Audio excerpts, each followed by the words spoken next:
In the recent market volatility, I mean the stock market volatility, the retail investors as much as SME players have been watching the market movements with bated breath. And you know whom to blame for the market movements these days.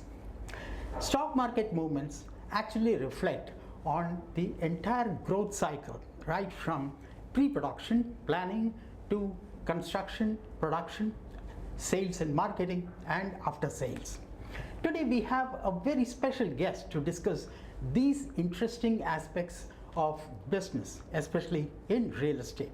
He is Mr. Pushpamitra Das. Pushpamitra Das is Chairman and Managing Director of Justo RealFintech. Justo RealFintech is involved in the entire range of business related to real estate development. Thank you so much, Mr. Das, for being with us. Thank you so much. To begin with, let me ask you, how do you view the recent market movements, the market developments? Because many in the industry often complain that raw material prices, for all that is happening in the world today, what we popularly call geopolitics, the raw material prices are going up one day, the next day it's down, again it's up the next day. So how do you view it, and how do you think SME players should look at it? I'll answer you this question not from a perspective of SME players, but I must tell you that because of the uncertainties, a lot of impact has come on the real estate today. We did not expect it to last so long, but the impact will be felt as we go forward in the next 2 quarters in terms of pricing. First, the pricing of any petrochemical product which is used has got impacted. Second, any industry which requires a lot of gas and fuel has got impacted. For example, tile manufacturing, yeah, they have been impacted severely. Cement is getting produced, but bags are not available for packing, and cement cannot be stored for a long time, so it will impact cement manufacturing going forward. True. Aluminium is another thing that has got prices have gone up significantly. In addition to that, a lot of fuel related products which are there, which have a bearing on the overall transportation cost, because a lot of in real estate a lot of transportation happens. Absolutely. That will also go up significantly. Traveling has gone up, if cost of input has gone up. So I see inflationary pressure coming in as far as the real estate is concerned. Cost of production will go up significantly, I must say, especially cities like Pune, Bangalore, or places where the cost of construction plays a dominant role in overall cost of production or cost of sales, will be the worst hit. Like say for example, Bombay, the land prices are very high. True. And construction prices are not that high as a proportion to the overall cost. So wherever the construction cost proportion is high, the hit will be much more, which makes the most of India other than few cities. So inversely put, it could also mean that places like Mumbai or Pune or Bangalore, because the raw material prices don't impact the total cost as much, the final impact will be less? Certain parts of Bombay, yes, but Pune and Bangalore will be hit, because you look at it, the average ticket pricing is about 10 to 12,000, and construction cost is almost about 4,000 plus today. Mr. Das, also, many say that this will take a long time to actually get into the flow that it used to be before the war began. So, for instance, now the ships which have left 1 month ago from Iran is now reaching our ports. So, for the resumption also it would take the same time. So, do you think the effect will be much more long lasting? I did mention that at least for the next 2 quarters, I see the impact being there. And fortunately, it's a little low season for real estate in the first half, but it is mainly for sales. But this is the time when production happens a lot. Okay. And a little bit of rains in places where it rains a lot, production is impacted a little bit. To that extent, they'll be saved. Otherwise, it will last, and there'll be spillover to Q3 as well. In relation to that, how would the interest rate be, impacting your business? Because that again now is, frankly speaking, no one really knows what is going to happen even in the midterm about interest rates. Many would suggest that it's going to go up. Some suggest that it would stay in the same level. And no one is actually giving a real, a signal of what is going to come. Neither the US Fed nor the RBI, everyone seems to be waiting and watching. What is your opinion as a real estate player? So I would hope the interest rates are at least maintained in an inflationary condition. Otherwise, it will have a very severe impact. Rate of interest also plays a very crucial role in the dollar situation. Absolutely. As such, the dollars are very high. So RBI has to maneuver it very tightly. It's a tough job. It's a very tough job for the RBI and the governor currently. It's not going to be a cakewalk for sure. And if the interest rate goes up, it will impact a lot, especially in a depressed condition where uncertainty is there. People are deferring their home buying decisions. They have bought very, very good. The sales was very excellent in Q4, but I think the implication will be there for Q1 and Q2. If the home buying decisions are getting impacted, and at a time when interest rate goes up, it will further impact the industry. So in the interest of the industry, I can only say that let the interest rates be maintained where they are. Okay, Mr. Das. Now there is another issue that is quite taxing for most of the real estate players, and that is to do with AI. On the one hand, everyone today talks about job losses that are going to happen, but that's only the consumer part of it. What about real estate actually? Because would that affect office space? Would that affect industrial space development? And all those real estate projects that are involved in these kind of development activities? So first of all, there's a lot of talk about AI taking away jobs. AI is taking away jobs of coders. AI taking away jobs of telecallers. I only say one thing. I will limit my statement to the real estate industry. Yeah. Real estate industry today comprises of, say, residential, or say commercial, or say warehousing and hospitality, largely. Or mixed use put together. Mix of all, whatever. Everything. Yeah. Township. Let us talk about residential. India is a country where we don't have to create demand for the product. The demand is already existing. True. We have to cater to the demand. So as long as we cater to the demand, there shouldn't be any problem. Let us not take AI to a level that we are trying to tweak the supply, which is going to impact the industry. We should primarily focus on catering to the demand. Demand in India is huge. It is one such industry where you don't have to create a demand.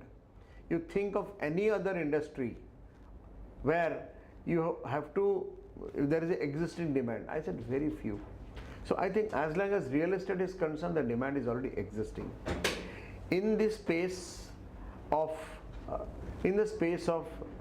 residential, where the demand is already existing, AI can play a very critical role, especially in how the execution is done.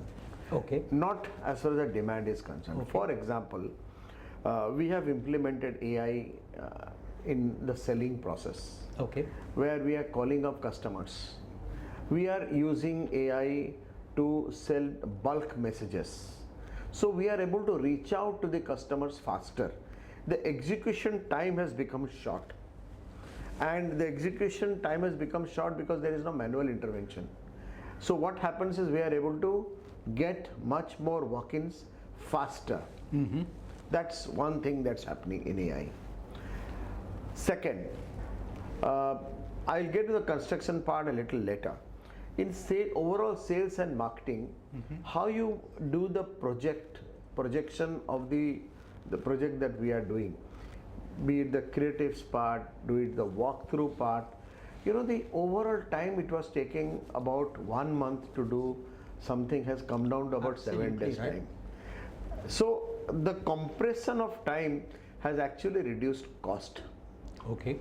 because it has reduced the number of people. So that is definitely something AI is helping in the overall execution. Coming back to construction, AI will play a very, very critical role going forward. As far as the real estate is concerned, it has not played enough now, but yes, it is going to play a very, very critical role. And in terms of the speed of construction, AI, and to top of that, robotics will actually help build a product much faster, much faster. So I think AI will say robotics in construction? Yes, it will come. Eventually, it will come. Robots. What are 3D constructions? Yeah. The form of robotics. Form of robotics. Right. It will come. For example, a building where plastering was being done manually will be done 5 times faster. So it is going to have a lot of impact, especially on employment. But at the same time, today, if you actually see, we must welcome that as developers, because today laborers have gone back to their hometown from Bombay because there are no gas available. COVID, we had no place available, so we had labor shortages. So the labor shortage issue can actually be handled effectively by AI and robotics as we go forward. The plastering part of things, or putting the casting of the building, it can happen. Okay. It can happen. So this is as far as residential is concerned. On other part, commercial, commercial buildings are more or less very it's not made very it's made very differently than the residential part. It's abyssal apartments, so not many things are going to construct the building. If the elevation is proper and planning is proper, then everything. Sure. The overall process of procurement, the overall process of construction, the overall process of designing, AI is playing a very, very major role. I see AI will transform commercial buildings significantly and compress the time and reduce the cost. Yes, of Mr. construction. Das, my pointed question was about if AI is going to replace people and remove them from their jobs, in a place like Bangalore where jobs are the most important thing for real estate development, how will that affect the real estate business? Because loss of jobs will lead to lesser demand, and that would, So the demand in the metro or semi-metro cities will not be as much loss of demand, because the loss of jobs in the real estate will happen primarily in the labor class, and also which forms more than 80% of the manpower. I see. And they do not buy those homes. They do buy homes, they buy homes elsewhere. Okay, so I think it will not be impacting as much. It will be impacting the jobs of a lot of maybe chartered accountants, finance experts, creative experts, sales and marketing experts. Those are the people who will face a little bit of. So you don't brunt. see as much impact on As much, I don't see. Everything will have an impact, I will not say there will be no impact. There at is all. also a flip side to it. AI will also bring a lot of new jobs, which, especially specialized jobs, which can actually raise the demand for real estate. That's what I said. It will be executed very differently now. We have to adopt. Only the dynamics AI. will change. Yeah, absolutely. Okay.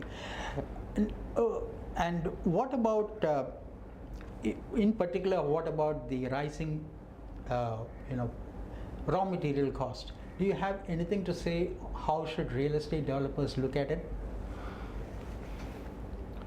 There is one mantra in real estate: sell fast, sit on cash flow, construction fast. So if we do these three things properly, then we are actually de-risking the entire project. Real estate business is all about cash flows.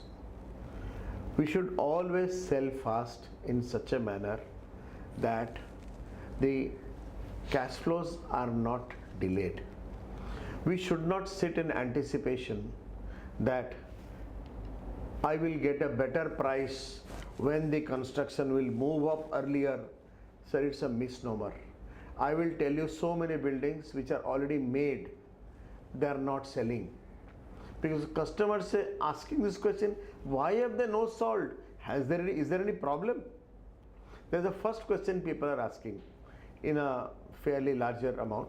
Yes, there are takers always for a fully constructed building, but now customers also ask this question, why is it not sold? But Mr. Das, in relation to that, there are foreign players who come into India and they say that the systems are so different in India. Here you get approvals as the construction proceeds, while in the advanced world you get all the approvals first and then you start the construction, so it's much easier to meet deadlines. The related aspect of that is, in India, when it comes to price rise, people always blame developers for the prices. But then don't you think real estate developers are only a small cog in the wheel? I mean, it depends on so many other things, which includes approval costs too. Costs too. You asked a very difficult question to me, but I will answer it. If you look at India, if you look at the tax structure, a customer who is paying for his house, okay, over 45% of every transaction value is actually going to Government of India. So please tell me, if the tax structure is such that 45% of the product value goes by way of taxes or to the coffers of government, how will the prices come down? Because the balance 50% will include land cost, construction cost, interest cost, and eventually the profit of the developer. True. It's not easy. True. Managing all those four things are not easy, and the entire risk is taken by one man, the developer. Developer is responsible for giving money to government. Developer is responsible for ensuring the interest payments are paid on the working capital and the term loan he gets. He is responsible for giving money to the landowner. He is responsible for giving money to the construction guys, and if anything is left will belong to him, and incurring the sales and marketing costs on top of that. Okay. So if we really want the prices to come down, I think governments should look at the overall tax structure of the real estate transaction. Developers do not get any set off of GST. It ranges from 10-18% to about 28%. It ranges. On top of that, against each and every sale that is made, the customer has to pay 5% GST, which also goes to government. For every purchase of land, there is a stamp duty payment that is made. Okay. For every purchase sale, there is a stamp duty payment that is made. So you are collecting on the same value twice stamp duty on the land. True. And on this.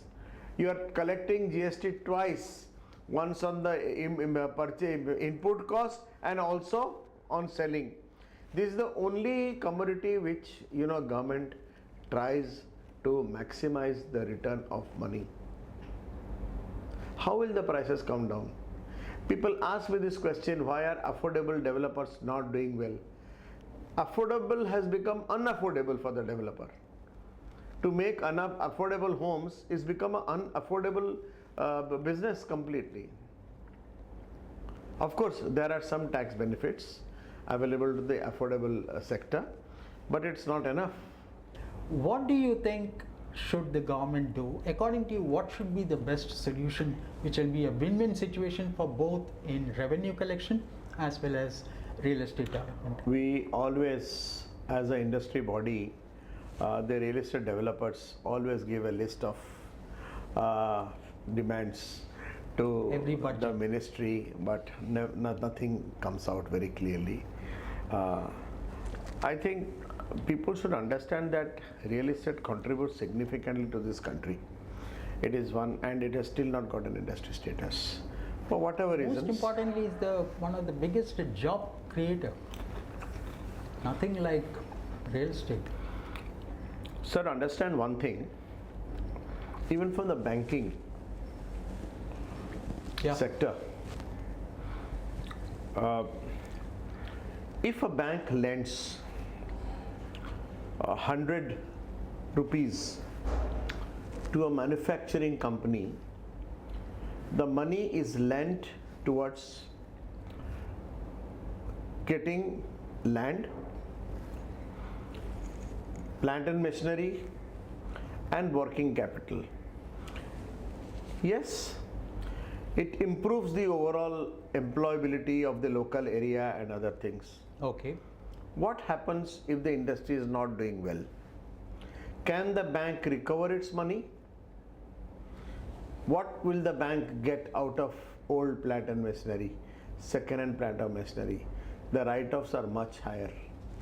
My limited point is, when bank lend to a real estate company, the security is so good, the collateral is so good that it will be able to recover that money.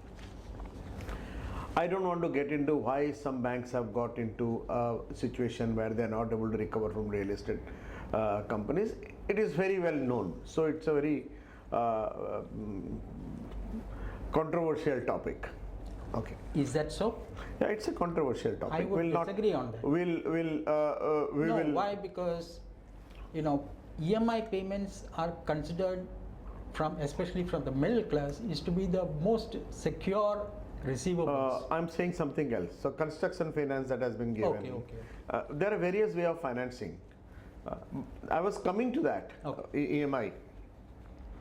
Second, if you take real estate for an example, huge amount of loan can be given and can be received back in 3 to 4 years time, which is not the same in case of manufacturing company.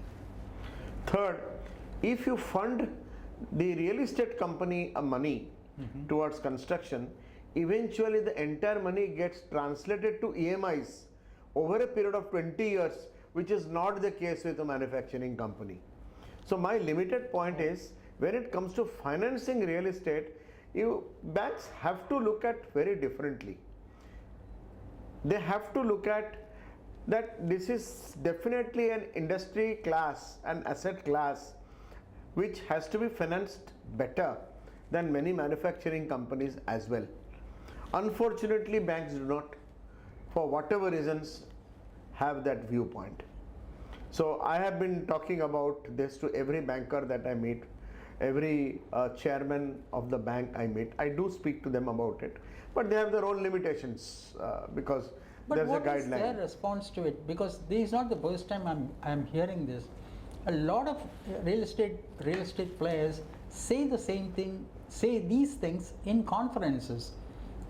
That why is that real estate is considered to be a stepson?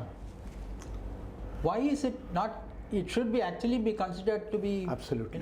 much better than the other. Absolutely. But the scenario is changing.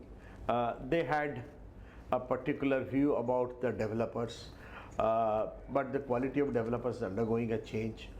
New generation is taking over as developers, and brands are becoming bigger. Established brands are able to raise money at very, very good rates, very, very good fine rates. They're able to raise money. There is money chasing already the big developers, but when it comes to mid segment developers, they are still struggling to get the funds, which is something the bank should look at, especially the developers who are I would say MSME developers. They should be looked at very differently in my view. Some benefit should be given to them, and they do make good homes, they do make very good products. So I was just answering about the interest question that you raised. I was very, very clear. I'm very, very clear that banks should relook at this entire aspect. Coming back to taxation, your question, there are many suggestions that we have made, right from getting the input credit on the GST, because it is not right to pay GST twice for the same product. Absolutely. It's not right. Doesn't make sense. Just doesn't make sense. Absolutely. They have the reasons to say we have looked at the entire tax structure. We have done an we have done whatever balancing act that has been played by the overall indirect taxation structure.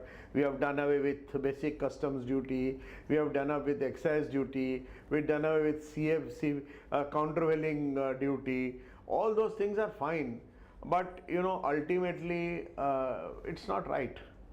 The investor, see, by making homes difficult, it is becoming extremely difficult for people to buy homes, and people in India need homes.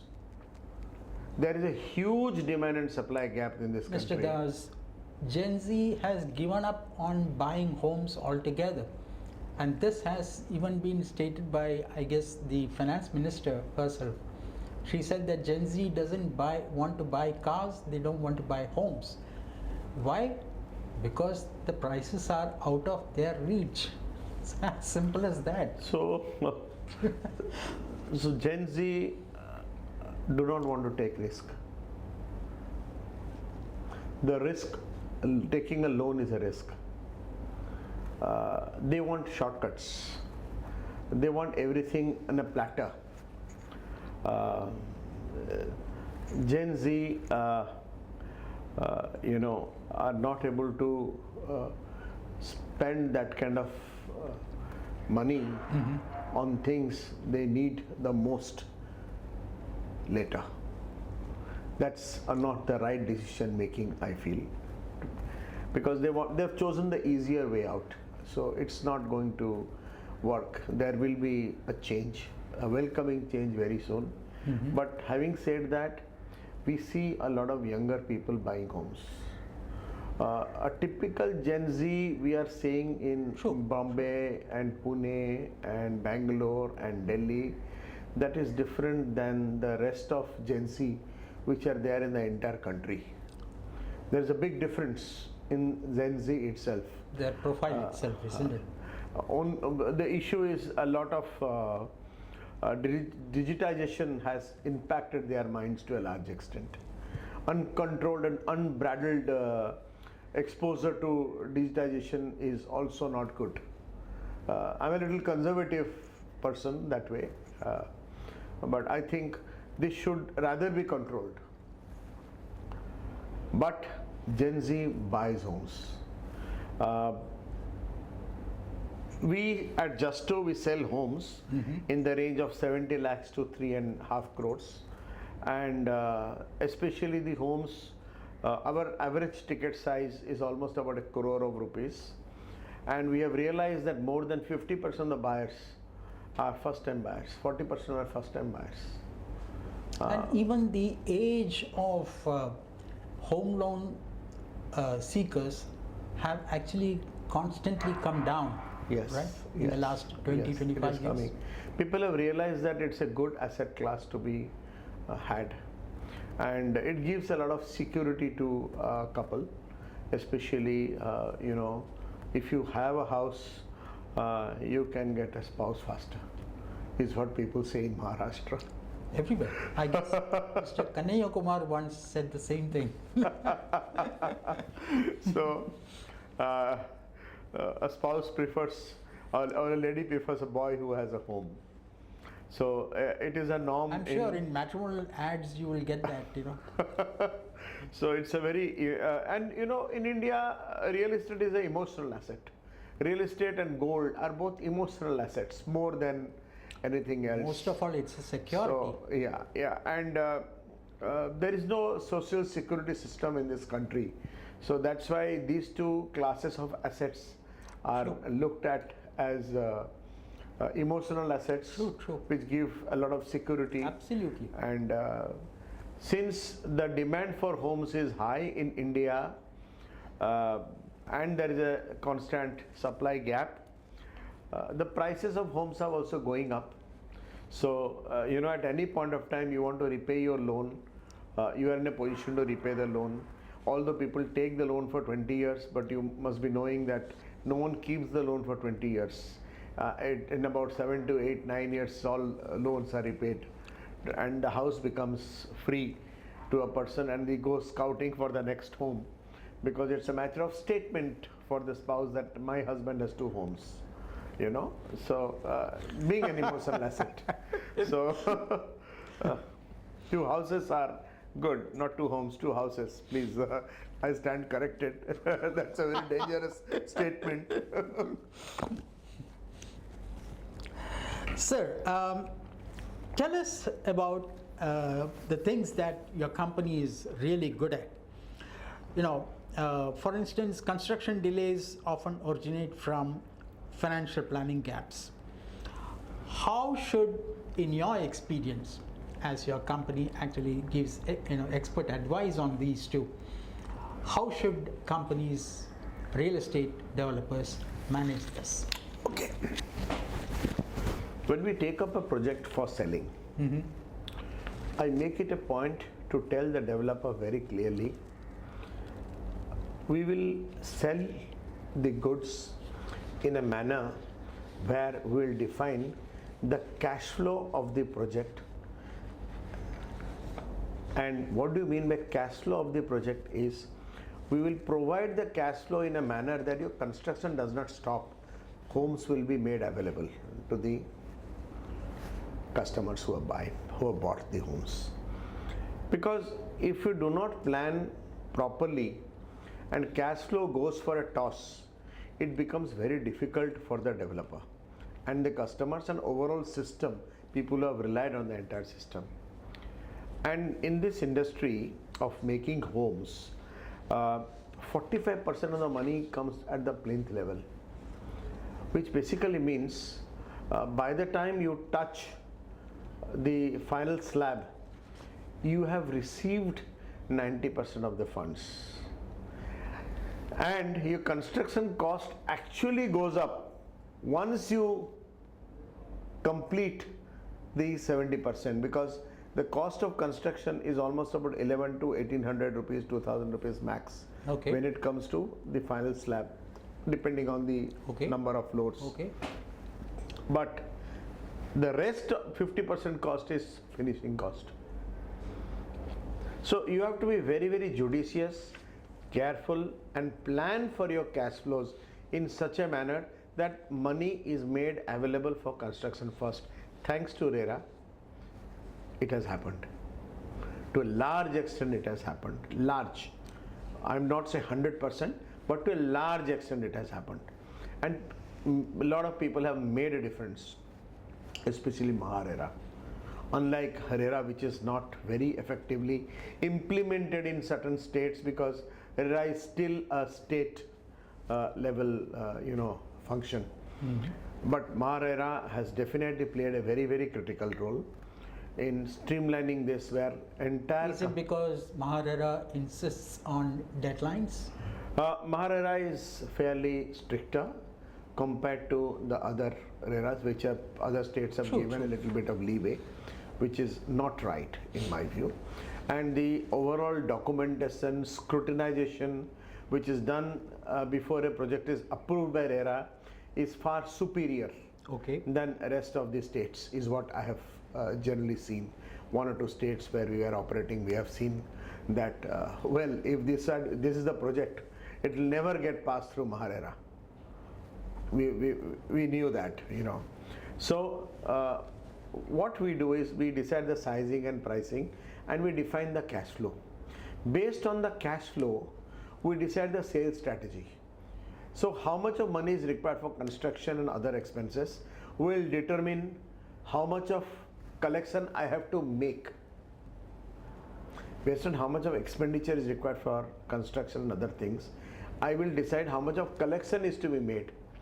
Because collection is different at different levels. When you start the project, you get 10%. When you do a khadda, you will get another 20%. And if there's a metro line coming, there are other things are there. And it all depends on what is the future plan of that locality, and how much of money is required to finish the construction. That is very, very critical. Does the developer own the land, or he has taken a financing support for the land? That also will determine how much of cash flow he requires for the project. So no project is same. They're similar but not same. There's a difference between being same and similar.